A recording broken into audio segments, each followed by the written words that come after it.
भैया टोल नहीं ले रहा है, देना नहीं पड़ता है, क्या लगता है, कैसा लग रहा है? बहुत अच्छा लग रहा है सर, बहुत अच्छा लग रहा है। और बीजेपी सरकार आने से और अच्छा लग रहा है, क्यों क्यों क्यों?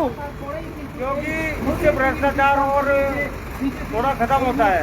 अच्छा, यहाँ पर पहले कितना टोल देना पड़ता था, 200 रुपए, आज तक 5 हो गए। अच्छा लग रहा है, बहुत अच्छा लगा सर, बहुत अच्छा लगा। क्या नाम है आपका? नाम अमित है, कहाँ? यूपी से मुजफ्फरनगर। कहाँ कहाँ है? जम्मू। मुजफ्फरनगर, अच्छा, यूपी।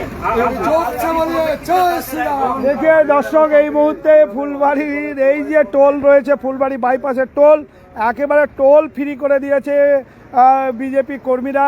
গতকাল থেকে এই যে টোল রয়েছে, ফুলবাড়ি বাইপাস টোল রয়েছে, সেই টোলে কিন্তু কোনো রকম গাড়িগুলিকে টাকা কিন্তু দিতে হচ্ছে না। এবং যারা এই রাস্তা দিয়ে যেসব গাড়ি চালকেরা চলাচল করছে তারা কিন্তু বেশ খুশি। আর সকাল থেকে চিত্রটা আরও কিন্তু এখানে ফুটে উঠেছে, কারণ বিজেপি কর্মীরা একেবারে টোল গেটের সামনে দাঁড়িয়ে রয়েছে, কারণ এই জায়গায় যেসব গাড়িগুলি রয়েছে তাদেরকে টোল দিতে হচ্ছে না।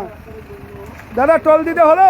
নেই নেই, তো দেখতে পাচ্ছেন টোল দিতে হচ্ছে না। আর এই খুশি একেবারে এই মুহূর্তে কিন্তু সেই ছবি দেখতে পাচ্ছেন, যেখানে ফুলবাড়ি বাইপাস এলাকায় দীর্ঘদিন ধরে টোল নেওয়া হচ্ছিল।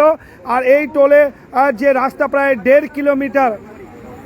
1.5 কিলোমিটারের রাস্তা প্রায় দীর্ঘদিন ধরে বেহাল অবস্থায় পড়েছিল। এবং সেই রাস্তাতেই কিন্তু বিভিন্ন গাড়ি চালকরা, ভিন রাজ্যের যে গাড়ি চালকেরা রয়েছে তারা বেশ অসুবিধার সম্মুখীন হচ্ছিল।